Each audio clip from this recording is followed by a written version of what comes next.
Welcome everybody, and thank you for coming to this lecture by Douglas Mallet.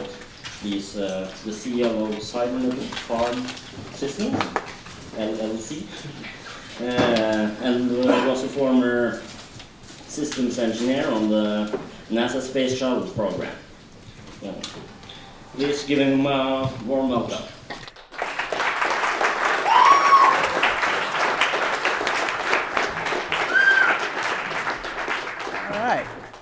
Thank you very much. I appreciate all of you who took time out of your day to come here and listen to what I'm going to talk about today. As was mentioned, I am the CEO of Cybernated Farm Systems. It's a company I just recently started. We'll talk a little bit about it later. It has some relevance to the topic. I'm not here really to talk about that so much. I am a former space shuttle systems engineer. I worked with a Boeing subcontractor in Houston, Texas, and I did that for a little over 3 years before they decided to start, systematically shutting everything down, so everybody all got laid off at periodic times. At which point I decided, well, I can go play with missiles, bombs, and guns, because that's really what aerospace is starting to move towards in my neck of the woods, which I'm not interested in that, so I decided to do something a little more humanitarian. I'm the author of Turning Point, a book that talks about space exploration and development in a non-technical, user-friendly kind of way. Unfortunately, a lot of people have this mindset, not through any fault of their own. The media does not do a very good job of promoting space exploration and what it means to your everyday life, but they don't find a lot of relevance as to what space exploration means for mankind and their day-to-day operations. Throughout the course of today's lecture, we're going to touch base on that concept and what it means on how we operate on this planet. So we're going to talk about space exploration and sustainability. What exactly do the two have to do with each other? Sustainability in space increases sustainability on Earth. There's nothing that we've ever invented for the space program that doesn't in some way find its way onto everyday Earth-based operations, whether it's the CAT scan machine or MRIs or advanced materials that go into tires, advanced systems for brakes, for telecommunications. There's a gamut of possibilities of industries that are affected by space exploration. So what we're going to do to start off with is we're going to do a little, it's called a Gedanken experiment or a thought experiment on what it would be needed to build a base on Mars and how it would facilitate the needs of the astronauts. How are they going to live? How are we going to provide for them everything that they need? Because on Mars, there's no grocery store. And so we have to think about how would an astronaut be able to live? There's no grocery store down the street for them to resupply. You can't just waste and go to the store and pick up a refresh. Logistically, that's near impossible to pull off on a sustainable way. So what we look at is, okay, what can we implement onto a Mars-based system? And this is also used on the ISS. So these concepts actually don't just apply to Mars, but they would apply to the Moon or a long-duration spacecraft or the International Space Station, the ISS. All these systems exist today, but we don't use those derivative technologies down here very well. So, what are some of the things that you would need to maintain a human being's biological requirements, biological necessities of life? Anybody throw anything out? Water and seeds. Water, seeds, you mean food, right? Okay. Yeah, okay. Food, water, what else? Yes? Oxygen. Air, yep, clean, breathable air. Protection from too high and too low temperatures. Climate control, Yeah. right? Okay. You have to dispose of body waste. Yeah, waste reclamation and the proper handling of that. Okay. Now, what about quality of life needs? Things that enhance the quality of life in general, beyond just the biological requirements. A lot of people don't think about those because we're immersed in them all the time. Yes? Safety, to have a safe place to live. Safety? Yeah, social needs that people talk to feel that you're a part of something. Social needs, connected, being connected with other people. Okay. All right. What kind of technical systems might be a quality of life? Media. Media? Yeah, like watching. Oh, yeah, okay, entertainment, stuff like that. Right, okay, yes, back there? Energy, absolutely, that's a good one. What else? Transportation, all right, yes. Production, manufacturing, things like that, to get the things that they need on a local level and not have, it's kind of hard to do the resupply, so it helps to produce as much as you can. So now you guys kind of get some of the concepts, all right? So, basic necessities of life. What are they? In a nutshell, air, food, water, sleep, and medical care. Sleep and medical care seem to miss people if you think about it. You don't think about it, you need to sleep. If sleep deprivation is a serious biological problem for people, it can cause you to go crazy or you can get really sick. And then medical care, obviously if you hurt yourself, if you don't take care of that issue, that infection, your biologicalness is going to go and you're done. So you got to make sure that those things are covered. Now you've got your necessities for a high quality of life. These are some of the most pedestrian things: shelter, clothing, education, energy, transportation, and communication. If you think about how you interact with the world today, you're involved with these on a regular basis in different ways. Shelter on Mars is actually more of a biological requirement than it is a quality of life enhancer, because you can't just go for a crisp walk in the Martian air. It doesn't work that way. On Earth, you could technically live without a shelter. You could exist as a human being. It wouldn't be very comfortable. In fact, you can exist without all of these, but your quality of life isn't very high. If you think back to the nomadic hunter-gatherers of, say, 50,000 years ago, they didn't live that great. They moved around a lot, and nature could mess with them pretty easily, but they survived. So when you're looking at a Mars base, you're going to think to yourselves, or we in the space industry have given a lot of thought to, all right, how can we provide those necessities on a level so that the astronauts aren't reduced to being just stewards of their environment? See, it's one thing to provide these things. It's something else if you have to use a lot of human labor to constantly maintain them all the time. Because after all, that's not why we would be sending astronauts to Mars in the first place, right? The point of them going there is to get out, go explore, do their science, and do their research. Their job is not to be Farmer John or Farmer Jill. Their job is not supposed to be the manual labor force to create their water supply or to do anything like that. So what you'll want to do is automate and computerize and make technical as much of those processes as possible so that the astronauts have the free time to go do what they're supposed to be doing, to go be astronauts. So when you look at this on a level of, okay, this is what we have to do on Mars, a lot of these problems have been addressed and already overcome. The International Space Station operates in a highly automated fashion. That way, the astronauts that are on board don't have to as much maintain their environment directly. And another key thing, especially on Mars, would be having more than enough to suit their needs, having an abundance of their requirements, because you can't afford to have a shortage in a place like that. Because if you run out, people die. Same thing on the space shuttle. You have to make sure that you have more than enough of what you need so that you can complete the mission. And likewise on the ISS, on the space station. So, and if you think about it in terms of Earth, it's by far the most important word with respect to mankind's ability to live peacefully. I draw up the scenario like this. If I took this group of people in this room right now, and I put you on a deserted island with nothing but one coconut tree, how long do you think you reasonable people would last before it really hit the fan? Before people started going after each other, started manipulating each other, started fighting each other to get to that food. Now, you don't think of yourselves as aggressive, mean, nasty people, but if you're put in an environment that has that level of scarcity, you will turn into aggressive, mean, nasty people to survive. That's how it works. So conversely, what if we put 500 coconut trees on this island? Way more than enough to cover everybody's needs for food. Do you think you're going to exhibit those negative behaviors? Much less likely. You might quibble over other things, but you're definitely not going to fight over food, or at least over the coconuts. All right? So it's an important aspect when people talk about this human nature versus human nurture argument. I mean, it's kind of a quasi-combination of both. But our behaviors are highly modified by the environment that we're stuck in at the moment. You put us in a high stress, high scarcity environment, then we're not going to behave very well.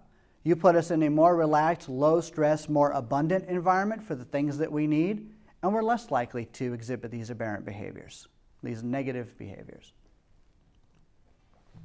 Now we move, as far as Mars is concerned, to technical abundance. Being able to create an abundance without the heavy use of human labor as the primary driver. Throughout the course of most of human history, the largest labor force on the planet has been human muscle. Then we started using animals a little more efficiently, but then we got to the point where we started developing technologies and machines to do a lot of the heavy lifting for us. And now we're in the 21st century where we can do a whole lot more with a whole lot less. And we're seeing some of the ramifications of that in our socioeconomic hiccup, if you will. But on a Mars base, it's an absolute necessity. Because as we go back to, there's only so many astronauts that can go there at any given time. They don't have a labor force of 100 people. You're looking at a Martian mission of 5 to 7. And so if they want to live and work and cooperate together, there's a different mental structure to those astronauts as to how to work together. There's also a different environmental structure that allows them to live and work together in such a place. So, what kind of technology do we have today that can cover biological needs in abundance? Air, looking at the Earth, that's readily abundant as long as we don't pollute it all. We're not doing a very good job of keeping clean air, but we are trying to get better at setting up regulations to cover that.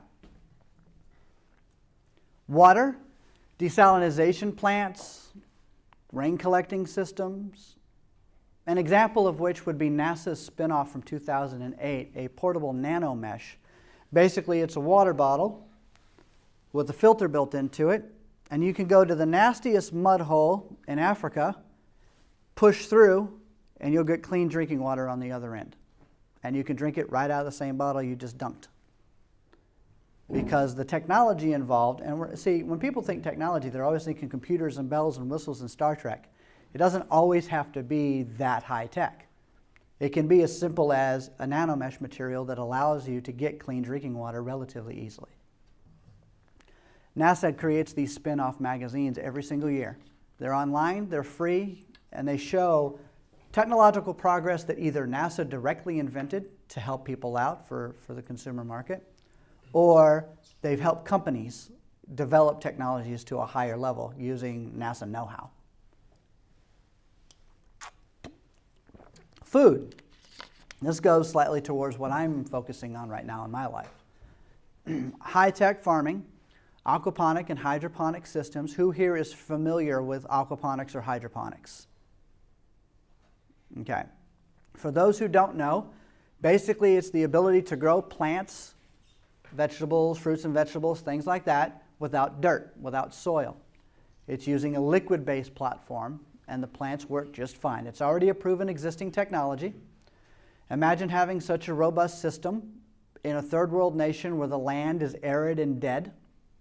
That's effectively what I'm doing. But I'm adding some bells and whistles to it a little bit to make it easier for the population that we're serving. What CFS is doing, my company, is I'm building self-sustaining, fully automated aquaponic farm buildings that are about 464 square meters in size, solar and wind powered with a battery bank backup system. I can feed 1,600 people 10 different fruits and vegetables each in that one building. And it's completely self-sustaining, collects its own water, maintains its own energy balance. It does not need an infusion of extra nutrients because it's aquaponic, which means it has a small little fish farm built in. And what that means is that the fish make the water dirty through all their waste. Well, guess what? The plants actually like that. So you take the dirty water, you filter it over, you send it over to the plants, they suck out all the nutrients. That cleans the water. Then you run that water back to the fish tank, closed loop, symbiotic system. And the plants, or the fish, the food that they eat is another plant that grows in the water. So that is its own closed loop system. So you don't have to add fish food. You don't really need to mess with it. In fact, when the building is all put together, you just turn it on and walk away and it starts cranking out food. Leafy greens, baby tomatoes, baby cucumbers. I affectionately call it a salad factory. It's really what it is. But it's a start. I mean, it will put food in the bellies of people who are literally starving to death by the thousands every single day. And I'm going to work with governments and humanitarian organizations to get these systems in place. And not just drop them on a village and feed and walk away, but teach these people how the system works. Get them educated, increase their level of knowledge, work with them on how to be stewards of their own system to the highest degree possible, including 3D printing systems that will manufacture their own parts from local materials. But we'll get to that in a little bit. Sleep. Well, that comes a lot easier when you're a lot less stressed. So if you have a quality life environment where your food, your shelter, your water, your clothing, all of your needs are met, sleep is a lot easier to come by. But it needs to be addressed. You don't want to be stressed and sleepless. Medical care. This is an amazing machine. It's called the Da Vinci Surgical Assistant. You can look it up on YouTube. You can see all kinds of videos on it. In fact, I have a source sheet for all of the technologies that I'm showing you, links to various aspects of these technologies that you can look up. So if anybody is interested in getting that source sheet, I don't talk about anything without having sources. That's the engineer scientist in me. I prove everything I say. So if anybody's interested in that, I have a sheet. You can give me your email address and I'll send an email. I'll send it to everybody because I did not print them. I didn't know how many people would be here, so it's much more ecologically sound to just write it down and I'll send it to you with electrons. But this system allows the surgeon to manipulate a couple of handles and do surgery in a way that increases recovery time by 50 to 75% for the patients.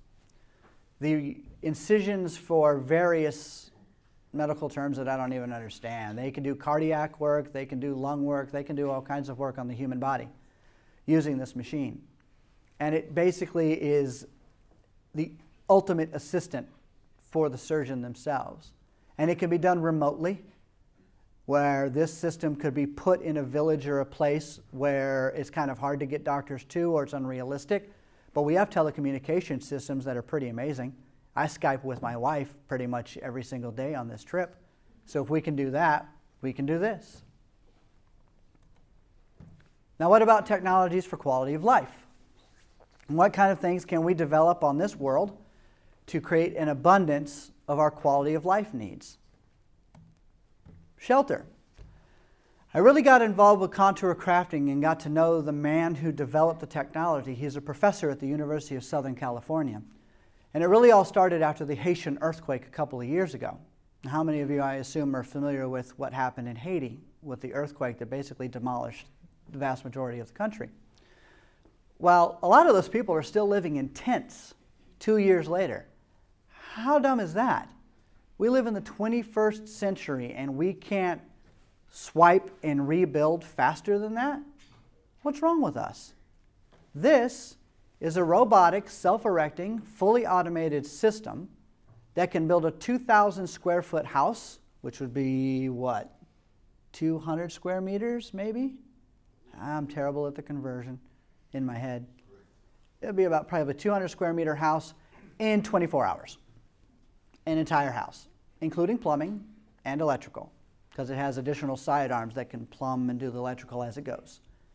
And it can, it's mobile, so it basically plops a house, moves along, plops a house, moves along, does rebar, sets the roof, does it all. And he already has, you can see on the other picture here on the side, where you can see how he can do complex geometries, if necessary. I mean, for a place like Haiti that just got destroyed, it'd be really easy to just plop a bunch of square blocks at first and build a quick little village in, what, a couple of days, maybe a week? Especially if you had 3 or 4 of these machines set up to just create that. And you can recycle a lot of the materials that are there. Yes? How this technology been tested out, like to build full houses? He doesn't have the funding yet to do that. Funding. We'll get to the money bit later. So that's the roadblock he's running into, is getting the funding to build the full-scale prototype. But he's already worked out so many of the minute details that it's all about scaling after that, which in and of itself is an engineering challenge, yes, but not something that's insurmountable. If we can build spaceships in space, then we can do this. Clothing and other products, textiles, anything that you would need, 3D printing, automated sewing systems. Imagine being your own clothing designer. Instead of going with the latest fashion trend of what somebody else says is popular or just going with the flow, imagine taking 3 or 4 designs on your home computer, merging them together, resizing it to be exactly your size. Not everybody's exactly a small, medium, or large. So make it your dimensions, your requirements, and have that locally produced down the street so you can go pick it up. Clothing on demand, if you will. We have so many other on-demand things, don't we? Movies on demand. We do phone. We got all these little things on demand we can do. We can watch a little movie on our iPhone. Yay! I watched Transformers 2 when I wanted to. Why can't you print your own clothes? Be your own designer. I mean, yeah, you could get stuff from other people if you really like that level of fashion, but if you wanted to be your own designer, you could. Or the own creator of your products. Make your own bowls. Be a potter, in a way, but you can use a 3D CAD system and design your own textiles. You see, this cute little sculpture here was drawn up in a CAD program and completely printed from one block. And it ran through the system and created that. And the geometry that 3D printing can create can be quite complex. Moving gear systems, a crescent wrench that works and is strong enough to actually tighten bolts and handle shear stress loads and torque loads just fine. Education. It's hard-pressed to disagree with the fact that education today in the 21st century is pretty much more accessible now than it has ever been throughout the history of mankind. That ties directly in with communication. So the ability to learn is only limited by your access to those technologies that allow you to learn. One of the ones that I'm highly in favor of more than anything else is an online free platform called khanacademy.org. How many people here are familiar with Khan Academy? All right, that's the biggest group of hands I've seen yet. It's an amazing software package that allows you to learn on your own. You get to watch a 10-minute video on a subject of your choice, and then you do a couple of questions, and if you pass it, congratulations, you kind of graduate to the next level on the tree. So I'm going to give you an example of how this works in a really fun way. I have an 8-year-old daughter. When she was 6, we put her on Khan Academy.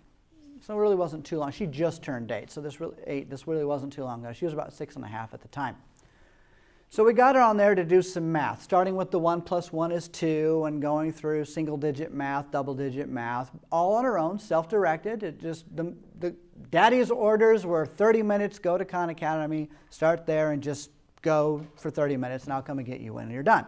Okay, goes and does it. About 20 minutes into it, she comes up to me and she goes, "Dad, I don't know a word." I go, "What's the word?" She goes, "Obtuse."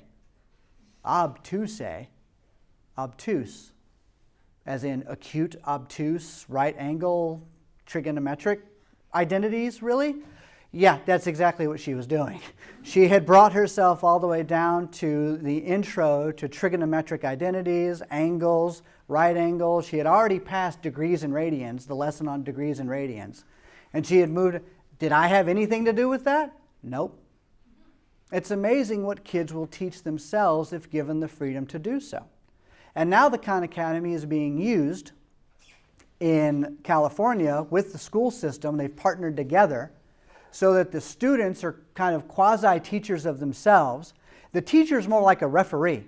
They just kind of walk around the room and all these computers and these kids are talking to each other and they're helping each other and they're collaborating and they're cooperating and the kids that get it are helping the kids that don't get it and things like that in a very open source Linux kind of way. We'll get to that analogy in a second. And it has shown amazing results. There are 8th graders doing differential calculus. They're in 8th grade. They don't know they're not supposed to be doing it because the teachers aren't giving them limits. They're not telling them, no, you're not supposed to learn that till high school. They're like, just go, whatever, learn whatever you want. As long as you pass it and you can explain it and you can help your fellow classmates, do it. And they are. And there's a lot of social studies out there that are indicating that the current methods of education, this industrial factory line kind of model that we have, is actually counterproductive to how the human brain works and how we process information and truly learn. There's a difference between rote memorization and actually learning the foundations of a subject so that you can then repeat it over and over again. Now we get to clean energy systems. An absolute necessity on Mars. They can be achieved in a lot of different ways, but here on Earth we actually have a little bit easier time of it because we have more dimensions to our clean energy access. So you have solar, which most people are aware of. Then you have wind. Now when most people think wind power, they think big giant turbine fans that take up hundreds of acres of land spinning around this way. Vertical farms, or vertical wind farms, VERTs, are much more efficient. They take up much less footprint. And if you put magnetic bearings in the bottom, that wind vane actually floats with much less friction than using straight up gears, which means you could blow on it and it'll spin. The cut-in wind speed is drastically lower with magnetically levitating vertical wind systems. And so you could then install all over the place things like you see on the right picture, these vertical wind farms built into the lights. So when a car drives by, what does it create? Nice good gust of wind. So that makes the fan turn, which then charges a battery, which then runs the lights. And every car that goes by basically keeps the system going. So if you have a high volume traffic area or just a breeze during the day, you'll charge up the battery so it'll last all night long. And then the only thing you've got to change is a battery once every decade if you have a good battery. So there you go, grid independence, or at least one option of it. Bloom Energy with fuel cell systems. It's an amazing technology that he just came out with recently. You can look this up. I have links to it anyway. Basically, it's a fuel cell system derived out of sand. I think we got enough sand on this planet, so there shouldn't be too much of a shortage of being able to build these things. That's what makes it so brilliant, is what it's made out of. And it's highly efficient. And now we get to transportation systems. Clean transportation systems that are powered by the clean energy that we just kind of reviewed. Now there's more energy systems than just what I showed. There's geothermal, there's wind, there's wave, there's tidal. There are different clean energy sources. See, it's not about one holy grail energy, cold fusion or something like that, to power the entire planet with one thing. Realistically, you would want a more dynamic energy grid anyway that's not so centralized and dependent on just one source. You would have every building in the city with a little bit of wind, a little bit of solar, geothermal if you can tap it, a kind of a marriage of these different systems so that you are more robust in your capabilities for power generation. This is what we do on the ISS or the space shuttle. The space station doesn't just do solar. It has fuel cells built into it as well. Solar is the primary force because it's up in space and solar access is a lot easier. But it's not just one thing. You don't single source. When it comes to transportation, there are things like Ultra, which is a little automated vehicle that doesn't have a driver. You just hop in and punch where you want to go, and it pulls out, and it's got GPS, and it's got the whole path programmed into it, and it goes. And this exists right now at Heathrow Airport. They're already running tests on it right now, and it's doing quite well. Electric cars. I picked the fancier version to show. Of course, they don't have to be sports cars like Tesla. But you got the Nissan Leaf, which has recently come out, and I'm sure more of the car industry is going to jump on the electric vehicle bandwagon as the push for that starts to become more serious. One of the biggest detriments that we have right now is the infrastructure to recharge the electric cars. But in the same way that we ended up putting gas stations all over the planet, you can put recharge centers all over the planet. You can convert gas stations to recharge centers. Or instead of that, why not battery swap centers, which is also another technological option that's out there. You don't recharge your battery while you're sitting there because that takes several hours. You just pull up, a machine goes underneath, pulls your battery out of the bottom, takes it off to go to a recharge station built into the center, and it puts a brand new freshly charged one in, they're all intercompatible, and you just take off. That takes 5 minutes. By the time you go in, you get a soda, you go to the bathroom, you grab a candy bar, and you come back out, and your car's been switched out, just like at the gas station. Other transportation options would be fully automated cars that drive themselves. Stanford University is working on a vehicle that drives itself, learns and studies traffic patterns. It knows what a red light means, how four-way traffic would work at a stop sign, things that you can program in and test and fine-tune. Google Car is also another one that they're working on. There are many projects involved with automated vehicles that can take themselves around. And so imagine you've got to go somewhere and you just hop on your iPhone or your smartphone and you start punching in the request for a vehicle and it pulls up on its own. You hop in and it takes you where you want to go and then you hop out. Transport on demand. Maglev train systems, they're well known, they're just not out there enough. Asia's really big on them and they work rather well. You could clean energy power these. Imagine putting little mini vertical wind turbine systems on the train itself. So as it's sped by at 200 miles an hour, you had these wind vanes on the top going ballistic that would basically power all the internal systems of the train as it went. So then the only thing you really have to power is the maglev system itself, which also could be solar, wind, and clean energy powered in stations along the track. Communication. It'd be hard-pressed for anybody to disagree with how robust our communication systems are these days. So I don't really have to hammer that point too much. I'm actually surprised nobody's texting now. This guy is annoying. So let's go hypothetical a little bit, but the technologies are real. So we just covered all of the biological and the quality of life needs that could be met with technical abundance so that everybody has access to the things that would make their lives great. After such abundant solution sets are implemented, can the current system that we live in handle that? Does our current socioeconomic model take into account our ability to advance to an abundance paradigm? Contracted towards the existing economy, I'd say, sustainability and such. Right. See, I would venture to say no. Our current socioeconomic model can't handle this.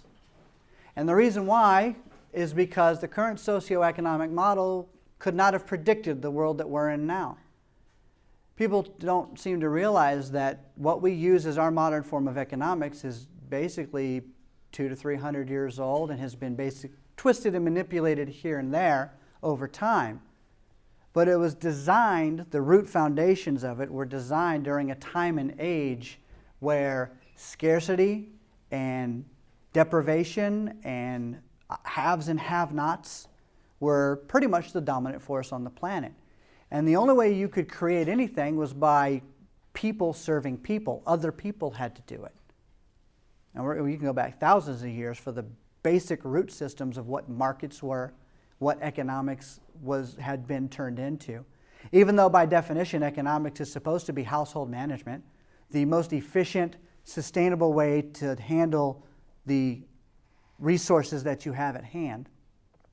But it's pretty obvious that we're not doing a very good job of managing our economics when you see the planet start to stress, you see people start to stress.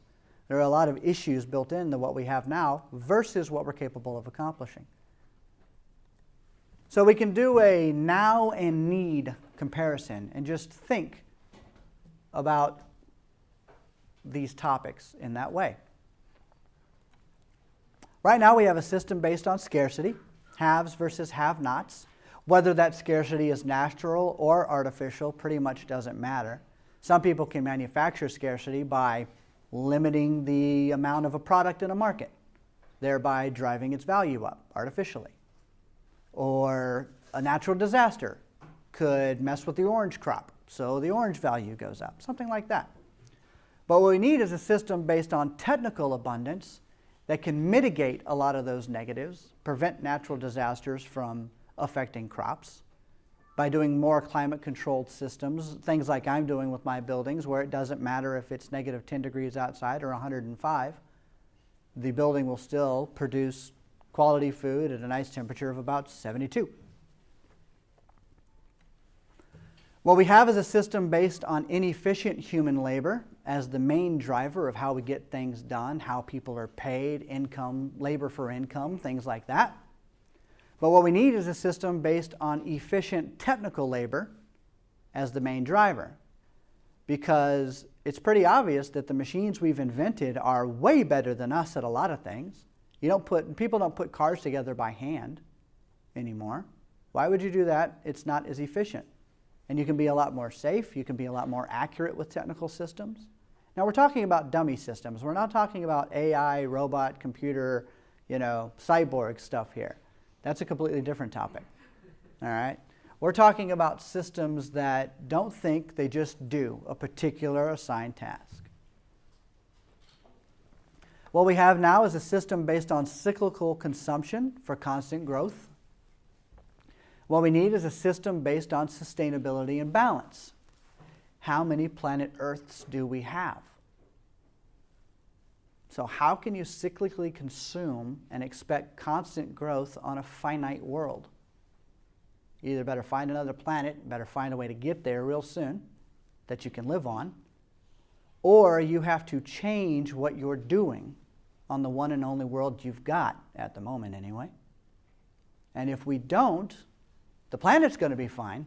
It'll continue on for another couple of billion years till the sun expands, sucks in the inner solar system, and then goes nova and blows us all out in a big, beautiful explosion of particles. It's going to happen anyway. So the planet doesn't care, but as George Carlin would say, we're screwed if we don't fix it.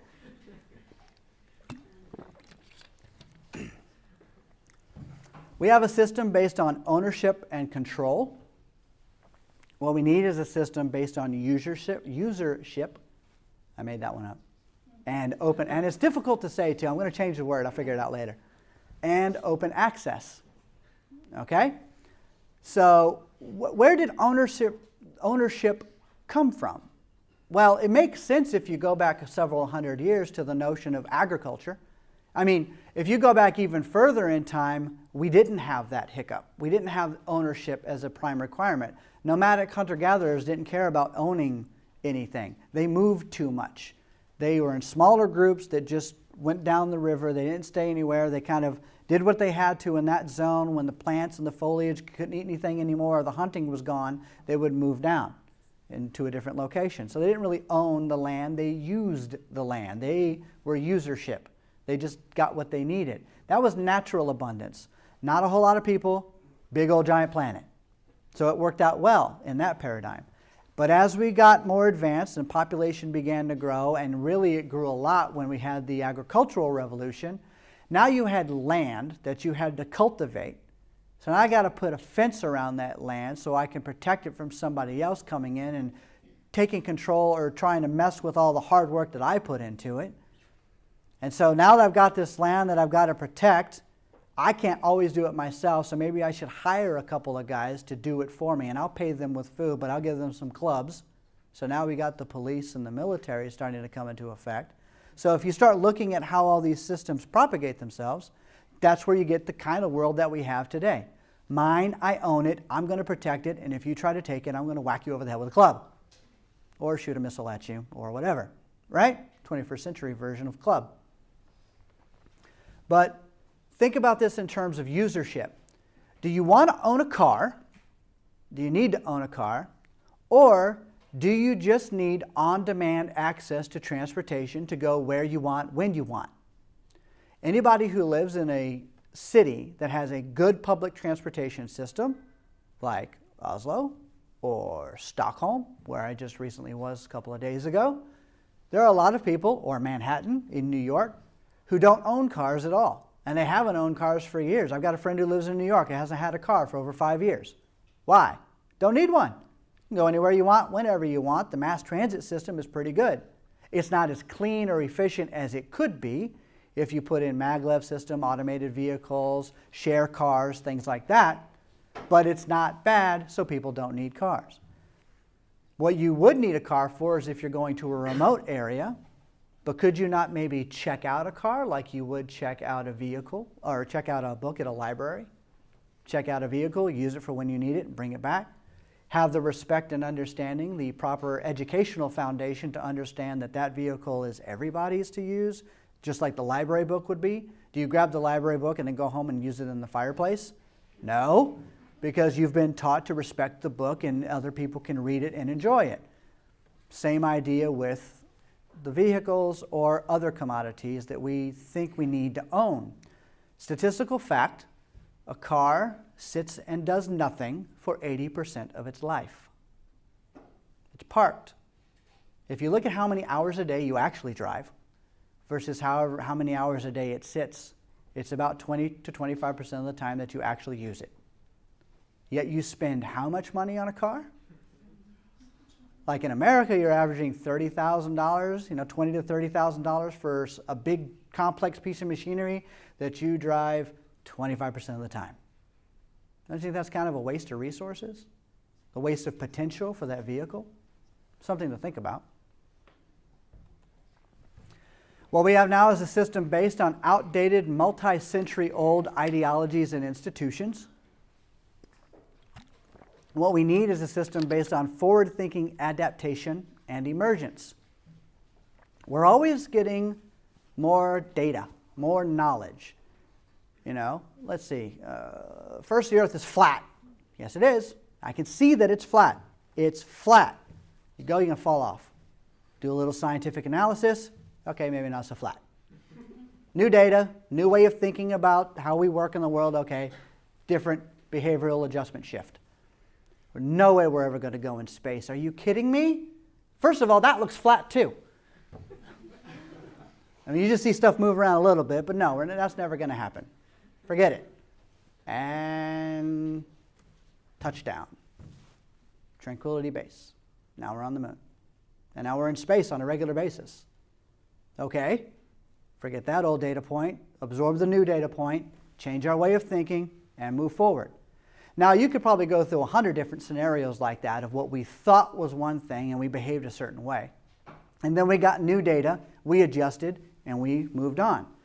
But you notice how there's one thing that never seems to change, and that's how we socioeconomically operate on this planet, at least for the past 5,000 years or so. It's almost as if money, market, economics, and that methodology of governing resources has and always will be. In the beginning, God created heaven, the earth, banks, and the markets. Right? Not exactly. So if all these other things can adjust and shift, why can't we develop a better operating system to adjust and shift to the new capabilities that we have? A system based on hostile competition, secrecy, and differential advantage versus a system of cooperation and collaboration of ideas and information for mutual benefit. One of the leading examples of what we need kind of exists today with Linux and how that is an open source interactive platform that everyone can contribute to as an operating system for your computer, up to and including inventing software packages that mimic Windows. So if you really think about it in a way, the Earth is currently still running Windows 1.0, and we need to upgrade to Linux. Hostile competition. I'm okay with competition. I like sports. I'm still keeping track of the NFL playoffs. Go Patriots. Things like that. But that doesn't kill anybody. Economic competition can kill people. And if that isn't pretty obvious in how people are starving that shouldn't be starving, how people are impoverished that shouldn't be impoverished, how people don't have access to educations or energy or anything to live at a decent quality of life, I don't know what other indicator you need. Economic competition can kill people. Friendly competition, two scientists going after each other, I'm going to solve this problem before you. No, you're not. All right, fine. Go against each other, somebody wins. All right, one, problem solved. That's a bonus for mankind, whatever that technical problem might have been. And at the end of the day, they're probably going to go have a beer together anyway. right? So that's fine. But when you live in a world where differential advantage, having control over somebody else by hoarding resources, or monopolizing their extraction, or monopolizing their use, or creating a whole bunch of products that is a gigantic waste of resources as a way to manipulate the system, that's not good for us in the long run. We live now in a system where political opinion, influenced by financial contributions, dictate the ebb and flow of global operations to benefit a select few, which has kind of been the case throughout the dawn of mankind. If you go, or well, not the dawn of mankind, not hunter-gatherers, but if you go look at monarchies or any kind of top-down system, it's a scarcity-driven environment. But what we need is a scientific method used in conjunction with human experience and technical foundations to enhance the lives of all people. There should be no reason why everybody on the planet can't start off having a pretty good way of life, which enables them to acquire the educations on what they're passionate about, whatever that may be, whatever influences them over the course of their life, to be able to do whatever they want positively, to share with other people, make the world a better place for themselves and those around them, and never have to worry about the roof over their head or the food in their stomach. Mankind needs to move to a new and upgraded global operating system, typically referred to as the resource-based economy, which is where we use our technical foundations in a way to better the life of all people. This includes an educational shift, a value shift, going from materialistic, I'm special if I own the most stuff, or I have the fanciest car, or the most jewelry, to a more sustainable platform of value system that says, I know that the technical systems that we've invented can benefit everyone. I can contribute to that, or I can benefit from it. And in the meantime, I can create something that somebody else might enjoy, even if I'm an artist. If I'm a painter or a musician, I'm not so good with technology. I understand how it works, but I can't really contribute that way. That's okay. Because what's going to happen is that scientist that has a really stressful day trying to solve a problem and doesn't get it is going to end up going to an art show with his wife in a couple of days and is going to see a piece of abstract, funky art that artist created. And they're going to accidentally see something weird in it that's going to make them think about work.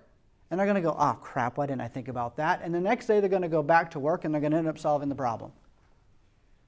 Accidental successes, seeing things in the arts that you might not have otherwise seen, hearing a piece of music that relaxes you. All those things add up as a community, as a society that work together where everybody ends up benefiting out of everybody else's contributions. But it's not a direct contribution like, what's that good old Marxian term? Forget it. What, each to their labor, to their need, whatever the case may be, going back to good old-fashioned socialism and communism, failed experiments that couldn't work anyway because they were enforced, they weren't evolved. You see, we're living in a world now where we can, if we came together in the right kind of way, we could make this stuff happen because we have the technical capabilities to do so. Before we didn't. Now we can let the technology do the vast majority of the labor for us so that we can actually hang out with each other, so we can get to know each other better as a species, and so that we can advance ourselves even beyond just living on this planet. But remember, there are no utopias. This isn't about making everything perfect. There's no such thing as perfect anyway. There are always going to be new challenges and new problems to tackle and to overcome. There are going to be new tools and capabilities that were required for new ways of thinking. For example, try to explain to a hunter-gatherer from 50,000 years ago indoor plumbing. Come on. You take it for granted today, but try to explain to them how the plumbing works. They're going to look at you like, okay, wait, I can use this thing called a tap, and I can turn it anytime I want and get hot or cold water. I don't have to get a bucket and go down, and it's in one place. What's a building? What's a home? Okay, well now I have to explain what a home is. Okay, so you've got this home that you live in and it's climate controlled. What's climate control? It's cold outside. I have to deal with it. No, actually you can regulate the temperature. You start adding these things up and that hunter-gatherer is going to call you a utopianist. You crazy? That's nuts. There's no way we can live in a world like that. I'm a hunter-gatherer. That's what I do. It's what I've always done. It's what my granddad did and their granddad did. And all the way down the line, we just nomadically go everywhere, and that's what we do. But we didn't stay that way. It just so happens that in the 21st century, our jumps are coming a lot faster. We don't have to wait 50,000 years to go to the next level. The next level is right in front of us, but we have to make it happen. So how do we get there from here? That is a very complicated question. But it's actually not so bad. Do what you love to do with the notion in your head that whatever you're passionate about is going to help better the lives of all of mankind. Sounds like a big task, but if you're really passionate about what you're doing, you will find ways to use your energy and use your knowledge to that end. And there are a lot of ways you can do it. You can join groups and organizations like Open Source Ecology, which is doing amazing work on how to build a civilization from the ground up using very crude, rudimentary technologies, but it's still an amazing thought concept. The Zeitgeist Movement, which were the people that allowed me to be here today. I'm also a member of the Zeitgeist Movement. But I also advocate any organization that is thinking towards the betterment of mankind. The Venus Project. The Venus Project is a technical-oriented group that talks about a lot of the specific design systems that might go into hub cities, that would be your production hubs around the planet, robust transport systems, things like that. The Atlas Initiative Group, which is actually trying to build a resource-based economic city, small scale, that you could visit almost like a theme park or a vacation resort. They're in early development, so they're trying to figure out where. They're trying to figure out resources and funding and where all that's going to come from. They need help. So if anybody has knowledge that could assist, they could do that. Or you could start or work for CSR companies, which are corporate social responsibility companies. Social entrepreneurs, people who understand that we are stuck in the existing model that we're in, yes, and I'll use what I've got with the intent of making things better sustainably for mankind. Not the old profit at all cost mentality, but okay, profit, but help people and do good, ecologically sound things with the company that you create or become a part of. iGenius.org is an institution in the United Kingdom that does microfinancing for CSR companies, for social entrepreneurs. So if you don't know what companies out there exist, that's a good place to start to find a whole list of companies that they've supported that are in work or in development. And there are many more options that you can choose from. It all boils down to doing what you are passionate about in a way that can affect positive change. Whining and complaining about the system from the comfort of your couch or from your computer is not going to help the world become a better place. We need to get offline and get in the real world, because that's how you're going to affect people's lives. Even people who are so married to the system they can't possibly see a future without it. The moment you start improving their living conditions through technical systems that makes their life a little bit easier, that erodes their dependency on money to survive, that's when people are going to start seeing the world in a different way. And it's going to take time. But I'm not doing this for me. I have an 8-year-old girl that I'm doing this for. Global sustainability is about us getting out there and doing something. Science, engineering, and technology can be used for human concern. It can be done in a way where the technology doesn't rule us, it enhances us. And that's the future I'm pushing towards. Thank you.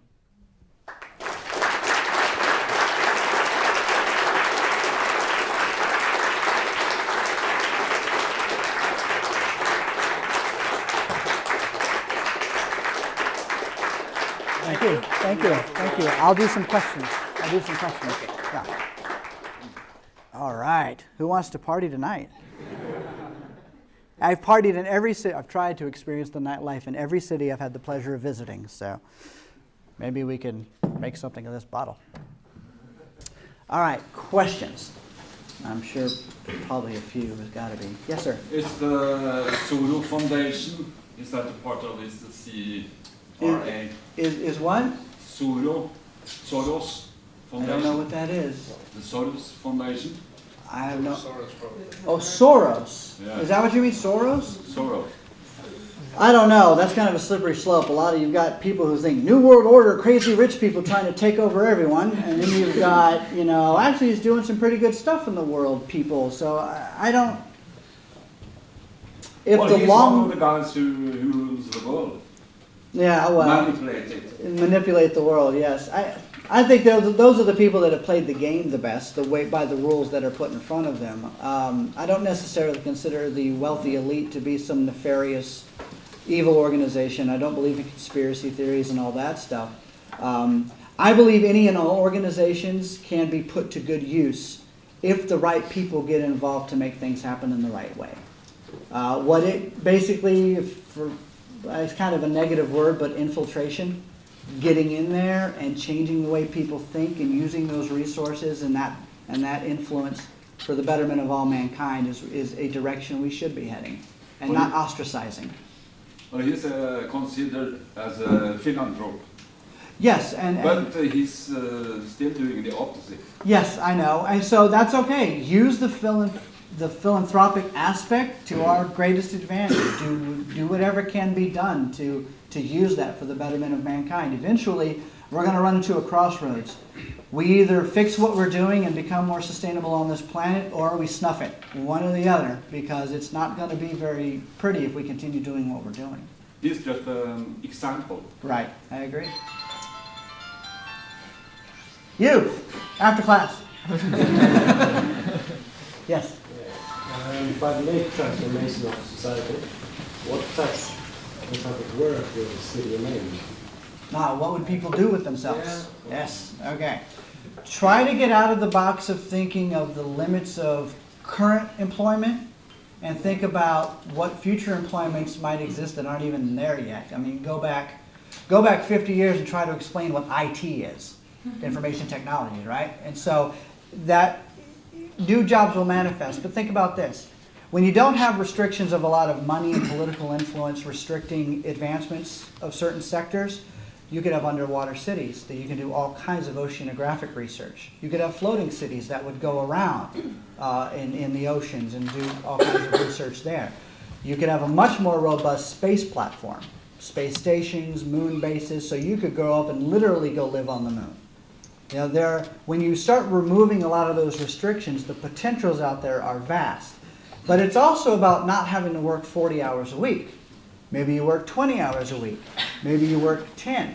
However, if you think about it this way, what would you do with yourself all day? How many people do you know go to a job that they probably don't like so much, but they go anyway because they've got bills to pay? And then they start doing their hobby, which takes 15 to 20 hours of their day. They're just at it all the time. They just love their hobby and they're doing their thing. Might not have anything to do with their normal job. That hobby is what they would do all day. You would do your personal passion, whatever that happens to be. If that means you work with a group of people because you are a hydroponics expert and that's what you love and you're interested in that, you'll find groups in your local area that are basically the same thing, and you'll work on all the hydroponic systems that are in your town or in your local area. Or you'll work with research and development groups that are trying to come up with better ways to do things and invent new ways to do things. Or if you're an artist or something, that's actually really easy. I could imagine the arts just going berserkoid in a world where you don't have to worry about the roof over your head or the food in your belly. No more starving artists. That term will kind of go away, but not so bad. I mean, I'm sure an artist can voluntarily try and go starve to get the experience. I'm going to go live in the woods for 2 weeks so I can get dragged down to the depths and find my soul and all that esoteric stuff that artists do. My wife's an artist, so it's a running joke that we have. All the restaurants still left on waiters and the service Like waiters, and yeah, I mean, there are people who enjoy the social interaction of being a waiter or a waitress, so those jobs, that would be there for them. And it would be kind of a hybrid system. Some of it could be automated, like a couple of droids running around, for lack of a better term, and Star Warsian in a way. I mean, I was highly influenced by Star Wars as a kid. That's what got me into space exploration, this path in the first place, was that film when I was 8 years old. So you could have a hybrid system of some technical help and some real people. Chefs could, instead of like Emerald or whatever, for example, they would still do their culinary art thing and invent these great practices. Then you could go into a high-tech stage system, record how Emerald's cooking everything. A computer could record all those movements and translate that to a robot, so then the robot in halfway around the planet could literally make a dish exactly like Emerald does, using the same moves, literally carbon copying the entire system. So you could have Emeralds all over the place, have that food style. You go to the Emerald restaurants, well, that's not Emerald cooking the food in all those restaurants. But in the RBE system, in a way, you kind of do have Emeralds all over the planet, or at least likenesses thereof. So that allows things to be a little more robust, but people can still pursue their passions, whatever they happen to be.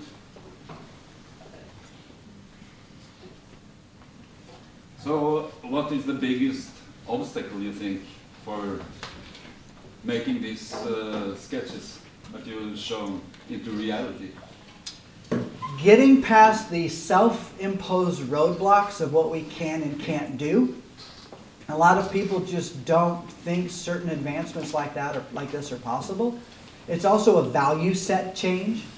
There's no way you could drop the entire world population into a world like this, into the RBE system, the resource-based economic system, and expect them to function. They wouldn't know what to do with themselves.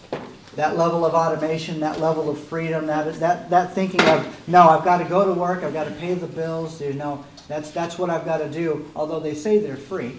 But there are these rote things that we do all the time. You got to break through those barriers. You don't tell people how to change. You make it easier for them to change on their own. That's why I'm doing the food system, what I'm doing with my company. I'm going to improve the lives of people throughout the world as best I can by providing an abundant access to food at a one-time cost. Because, see, I'm not selling food. I'm selling food factories. And that's a one-time cost.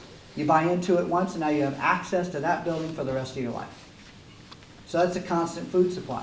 So now you've eroded the need for money for that. And then you do that for energy, you do that for transportation, you start going down the line, people are going to like, all right, I've got all this free money to go on a cruise or go on this because now my house is off the grid, so I don't have an electric bill anymore. Some organization helped me do that.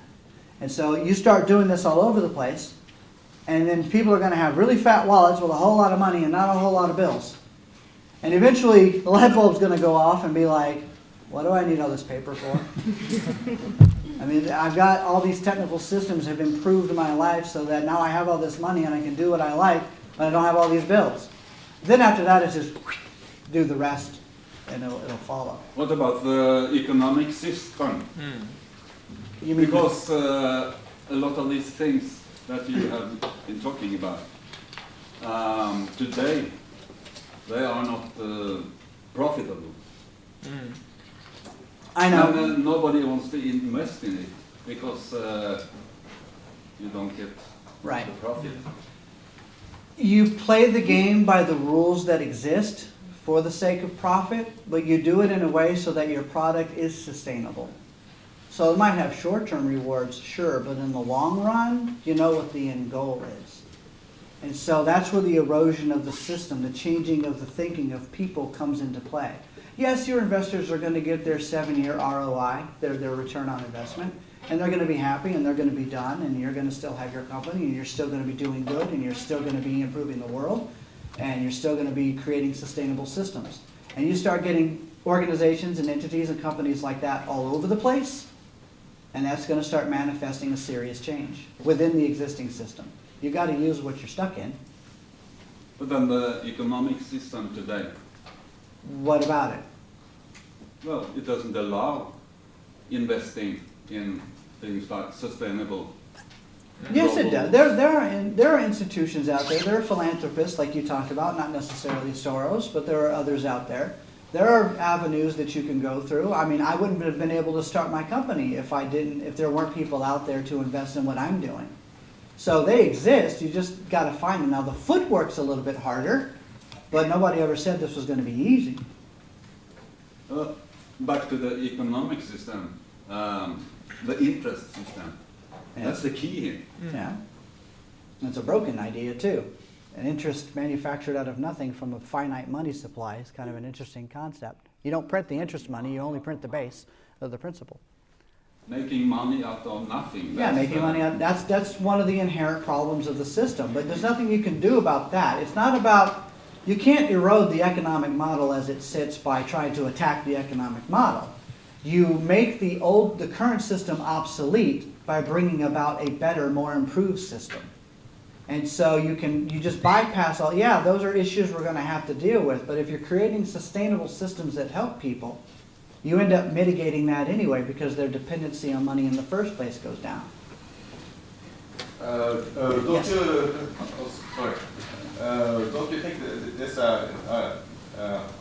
the society you are describing sounds a little bit like Communism? Yeah, communism, because everybody's provided for. But nobody should be able to live in a wasteful way. If I want to have like a really wasteful car, I shouldn't be allowed to do that. Well, the first question is, why do you think you need a big wasteful car in the first place? Well, I don't think I need one. Well, I know you don't, but why do people think that? There's this marketing and propaganda machine that says to have the biggest and the baddest and the best, and that's quite wasteful. And that's the system that we're in. It's not communism, though, in a lot of respects. First of all, communism was enforced on people. This is an organic bottom-up evolution of people's thinking. This is, we have all these technical capabilities. That's also something they didn't have back then. Communism was very much a military dictatorship thrust upon the people to say, everybody's going to have a great life. You don't tell everybody they're going to have a great life and then force everybody to work for each other in that way. Obviously, it didn't work. What you do is you organically, from the bottom up, say, here are all of our technical capabilities. Things that never existed to relieve the human labor burden. Communism and all those isms still required humans serving humans in the most basic of ways. We're bypassing all that together with the technical systems that we have today in the 21st century. You have to remember that a lot of these progresses have really only been sustainable like that or robust in the past 30 to 40 years, about 30, when you've got dexterous robots that can do fine-tuned picking for harvesting plants or whatnot. When you've got much better, we've gone from Atari to Xbox Kinect in how long of a period of time? So it's that quantum leap in technical capability that has given us a new paradigm that transcends the old isms, because there's no way they could have envisioned a world like what we live in today. And who knows what we're going to have 50 years from now. But what we do have now are sustainable systems in place that we could implement if we really wanted to. And so that's why it's different than communism and socialism. It's a groundswell up of implementing these systems to better the lives of people. And naturally, society will, on its own, move towards a better thought process, a more sustainable way of living. It's already seen in a lot of the younger generations of the green movements and the ecological thinking, and there's something wrong with the way we do things, and the Occupy movement, and all these different people know something's wrong. A lot of people know something's wrong. Not a lot of them have the courage to stand up and yell about it because they've got a family to protect or some kind of vested interest. But a lot of the younger generations are saying, time out, this is screwed up. And so this is the moment in human history where we can take all of our bells and whistles and start using them for mutual advantage without subjugating somebody else to work for us, which is where the old isms fell apart. You still had to subjugate somebody else to work for you. The only thing you're subjugating in this system is a machine, a dumb machine. And for example, my hydroponic or my aquaponic system doesn't care what you do all day. It doesn't care if you play Xbox all day long or if you're a rocket scientist. It's still going to make food all the time, every day, no matter what. That's different than a person laboring for a product or food. And now you've got the person with an emotional attachment to that labor saying, I don't want all my work to go to some lazy guy. Or I want it to go to someone who's deserving. The paradigm shifts when it's a tech doing the work that doesn't have that emotional baggage. And that actually frees people to be a little more interactive with each other in the process. Yes? Do you have any recommendations in terms of how you should bring up children to understand these predicaments and problems? I am a strong advocate of homeschooling because that's what I do with my child. Because I think the industrial model of children being a cog in the wheel that are just supposed to obey the teacher, obey authority, and don't question me, and when you're done, graduate, go get a job. That's really the process, right, that we have today. Homeschooling, and there are other schooling institutions that are more organic than that industrial method, and those can be researched and found out. That would be a way to bring up children, to think about the world in a more critical way, to question authority, to question things. Does E equal mc squared still hold true? We do that in the sciences all the time. Nothing always just stays exactly the same. We revisit these all the time and try to see if we can break them. And if it still holds true, okay, cool. And then we move forward. Does Newtonian mechanics still work? No, not on the quantum level. Okay, now we have to come up with quantum mechanics. So we have to challenge ourselves to invent a new paradigm. It's that critical thinking process that I think a lot of people have lost because they're regimented into this little kind of like robot of the system way. The people have become the robots in some respects. So if you can educate children to be more dynamic, be more critical, have better critical thinking skills, to question things, to learn how to research, and don't just take for granted what somebody says. I'll tell my daughter something that I know is wrong, and then she'll be like, okay, and I go, wait, you just think because I said it that it's true?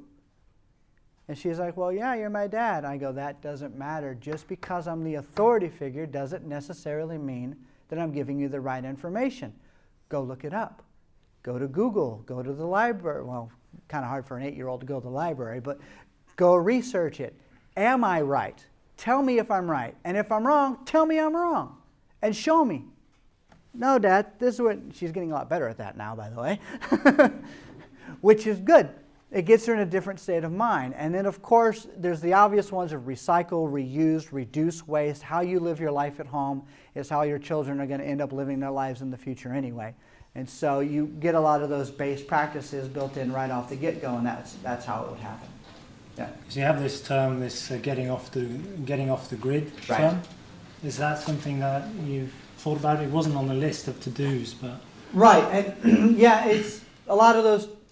I'm going to get off the grid, absolutely. You know, when I'm going to do everything I can to build my own home, get it solar, wind, water collector, artificial aquifer 10 feet under the ground to maintain a stable temperature for the water, and yada, yada, yada. I'm going to do everything I can. The problem in today's world is that costs a lot of money to do it, and I know that. So I'm going to use my company and what I'm doing to get myself off the grid, and then I'm going to start an institution that's going to be designed to help other people get off the grid. I'm going to use the profits from my company to help others get off the grid, and hopefully I can work with other groups to do the same thing, to get their solar power, get them solar and winded, or get their electric bill squared away, or whatever I can legally do, because unfortunately a lot of governments are starting to put heavy restrictions on how off the grid somebody can get. Thank you, power companies with big budgets and lobbying firms that get into the back pockets of the politicians. The system is broken, but we can get around that. Why is it broken?